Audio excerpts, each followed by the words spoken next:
guys, welcome back. Today I'm doing a little summer book recommendation video because I feel like in the summer you have more time to read and there's just a certain vibe that a book gives that makes it good to read during the summer. And so I thought I'd film outside too. I may come to regret this because my neighbors love to mow at all times of the day and it's kind of windy, so we could end up moving inside. I don't know.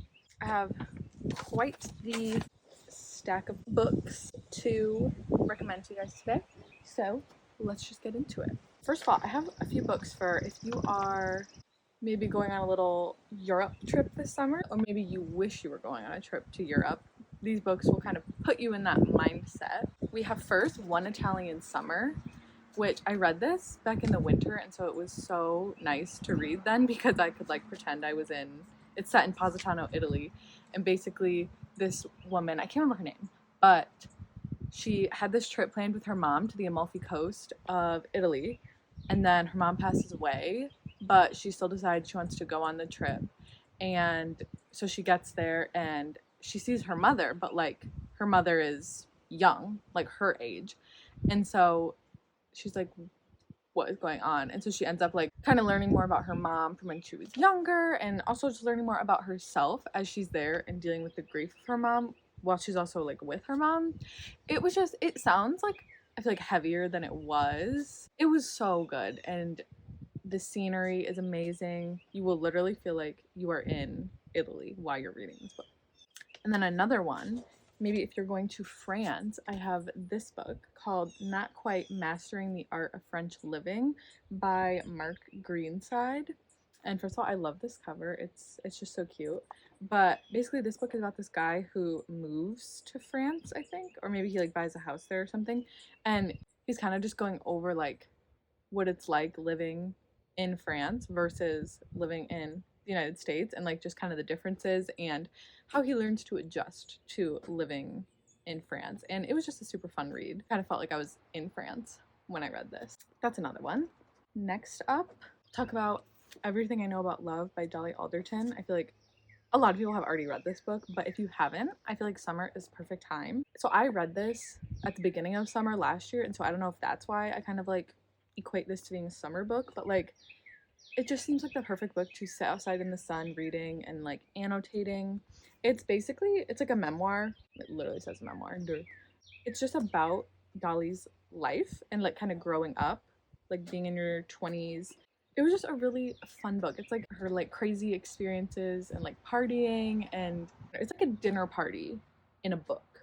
Like the gossip and like the fun. I don't know. That's just like what I get from this book. But then there's also important lessons about like growing up and about love and relationships. I loved it, and I just love the cover of it too. Yeah, I would 100% recommend this for a little summer read, like by the pool. So good. Then switching it up a little bit, a little romance book. This is perfect for you're going on vacation, you need a little beach read. It's called The Roughest Draft by Emily Wibberley and Austin Sigmund Broca. Could be saying that wrong.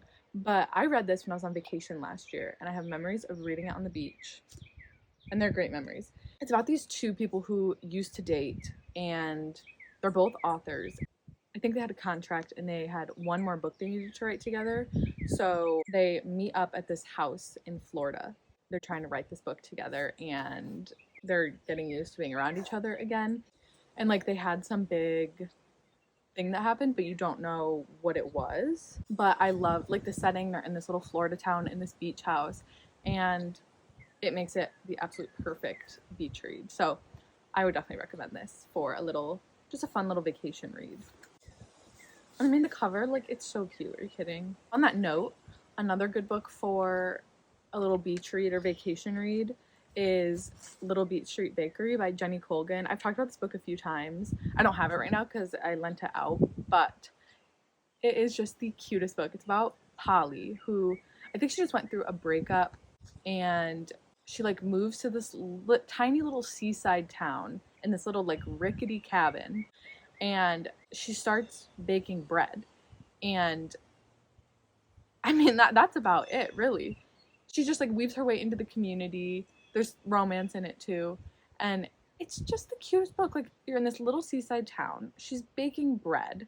She's healing. She has a little, like, I think it's a pet. It's kind of like her pet, and it's a puffin, and it's so cute. Like, it's perfect. Jenny Colgan writes, like, the best, just, like, cutesy books. I'm obsessed with her writing. Another good one by her is The Loveliest Chocolate Shop in Paris. That's another good one if you want a little French moment.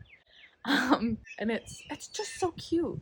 Those are definitely perfect vacation reads. Next up, I will just find any excuse to recommend this book. It's I'll Give You the Sun by Jandy Nelson. It's a crime how few people I see talk about this book. I mean, literally nobody talks about this book. And it is one of my favorite books of all time. It is incredible. Like top 3, top 2 even.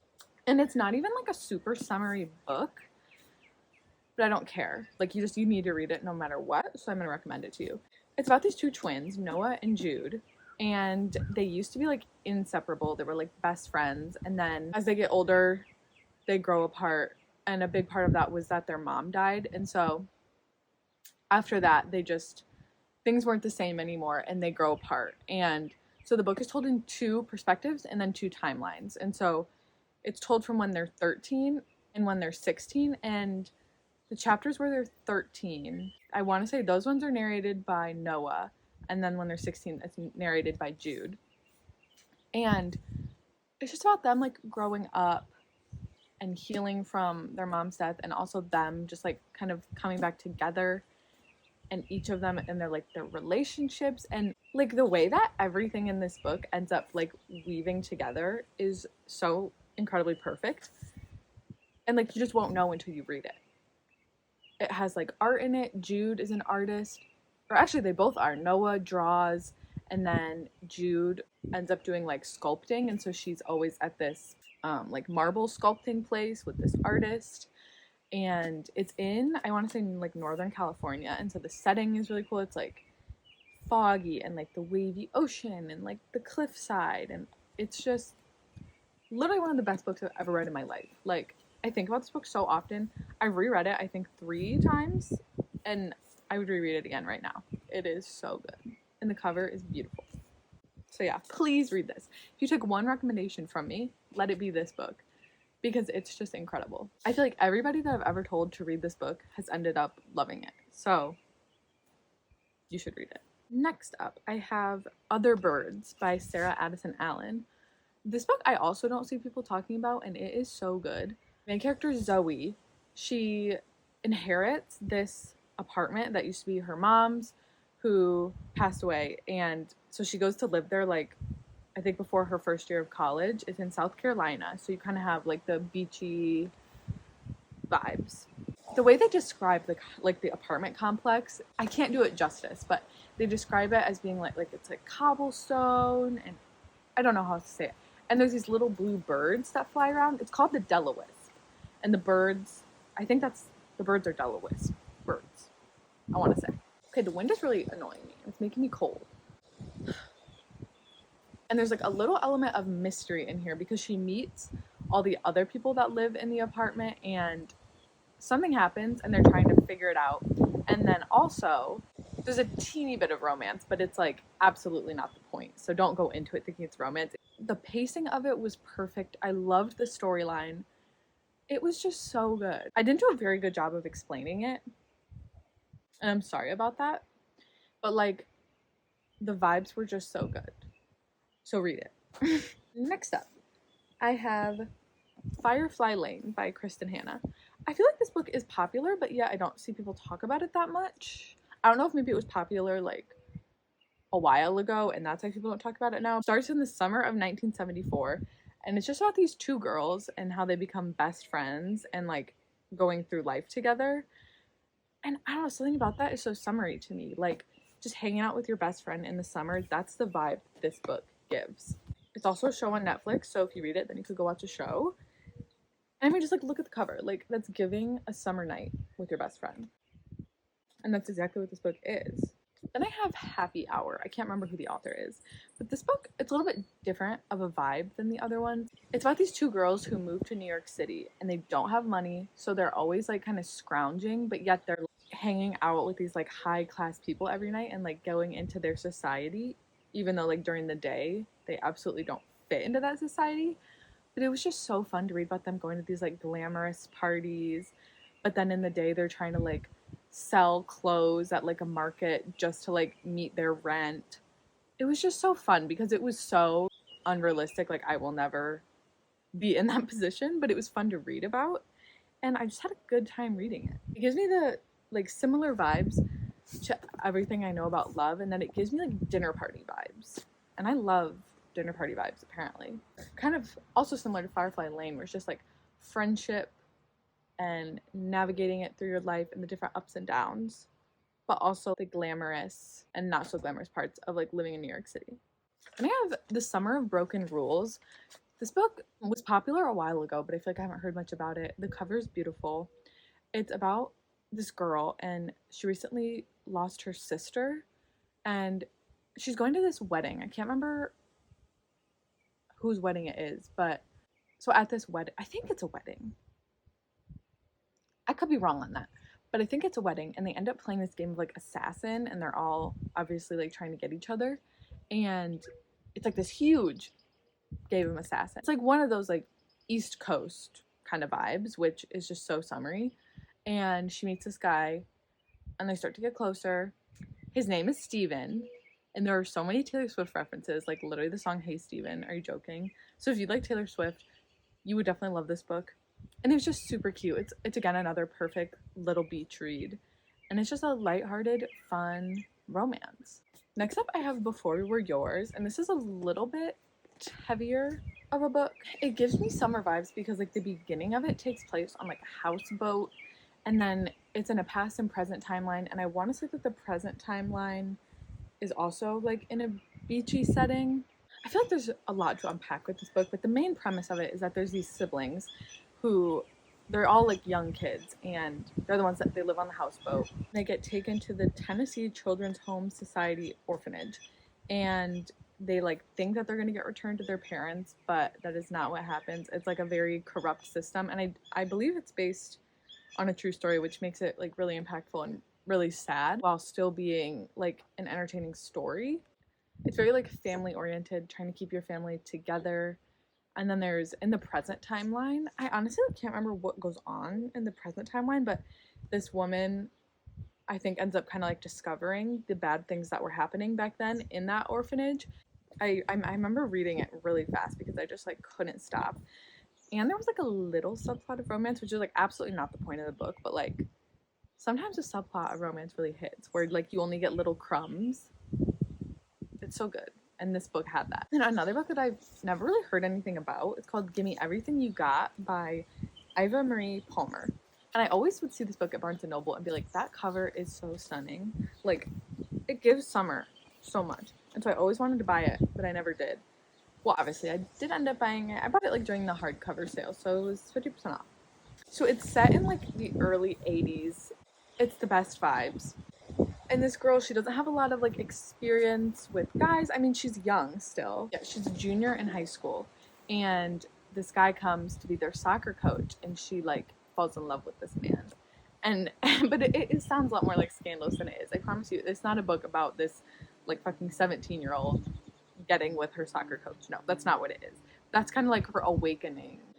It was just like such a fun read because she gets into soccer, and then she's like making friends, and she's in high school, and like on the back says it's a fearless, funny, feminist manifesto. Don't miss it. And I feel like that's so true. It's like very coming of age, growing up. I don't know why it gives me summer vibes. I think the cover, but like when I think of this book, I like think of a sunset. I don't know why. I think it's the cover. It was good, and like it was kind of funny to see her liking her soccer coach when like obviously that's the last thing on his mind, or like should be the last thing on his mind. But yeah, this was a really fun book, so I would recommend that you give it a shot. Okay, we're getting to the end here. This one would be good, I think, if you have like a stormy day where you're just like inside reading all day, and that'd be The Woman in Cabin 10. I mean, doesn't the cover just give you stormy vibes? Oh, it's by Ruth Ware, by the way. This book, so good.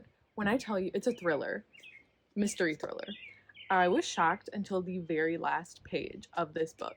I literally remember sitting in my dorm room being like, oh my god, like I need somebody to read this right now so that I can talk about it with them. It's been a while since I read it.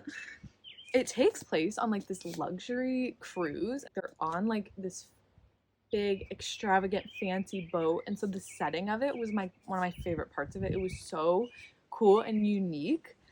And oh my god, and so like obviously if you're on this boat, you're trapped basically. What happens is the main character's in her room and she hears somebody get thrown overboard like in the room next to her. But then like everybody on the ship is accounted for. They're like, you're crazy, like that did not happen. And she's like, I know what I saw, I know what I heard. And so she starts to discover maybe some hidden things going on, and it was just so incredibly good. Like the plot twist in this book, and there's not just one, there were multiple times my jaw was on the floor.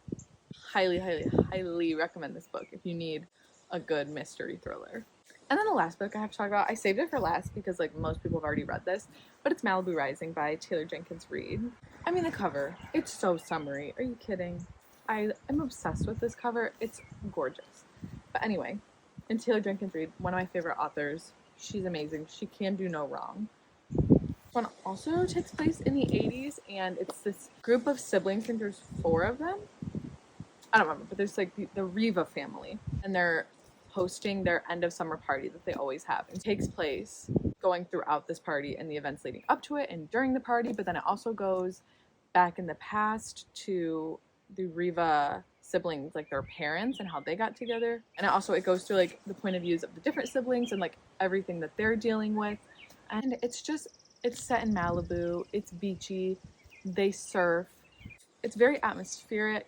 Another good, like you're laying outside in the sun reading. This one is perfect for that. I want to reread this. I think I might reread it this summer. Oh, one more. I totally forgot. I almost forgot to mention this. Happy Place by Emily Henry. I just read this. It just came out like 2 weeks ago, and I just finished it the other day. Oh my god. So good. 5 stars. I loved it so much. It's about this couple who is going on this one last trip to this cottage in Maine that their friend group always goes to, but everybody thinks that they're still together, and they're not. They've been separated for, I think, 5 or 6 months at that point, but they are like, we need to fake it for our friends. It's this one last trip. We don't want to ruin it for everybody. And it was just so good. Like, you feel the hurt that Harriet, our main girl, is going through so, like, viscerally. Like, I felt like I had just gotten broken up with, and I've never been broken up with, so I don't really know what it feels like, but now I feel like I do. And it hurt. Like, the emotion that book evoked out of me, I don't know what I'm saying. So good. And then the main setting was very summery, so it's not a super happy read, even though it's called Happy Place, so don't mistake it for that, but it did give summer vibes. I enjoyed reading it, but it also had a lot of depth to it, which I love when books have depth to them and they're not just like a fun story, which those are fine sometimes. But yeah, that would be another one that I would totally recommend. So those are all the books that I have to recommend to you today. I hope that you enjoyed. If you did, please give this video a thumbs up and subscribe to my channel. Hope that you got a good recommendation. You have a good summer book recommendation for me, please let me know down below. I might do my summer TBR, like books I want to read this summer. I think that could be fun. And I will hopefully see you in my next video. Bye.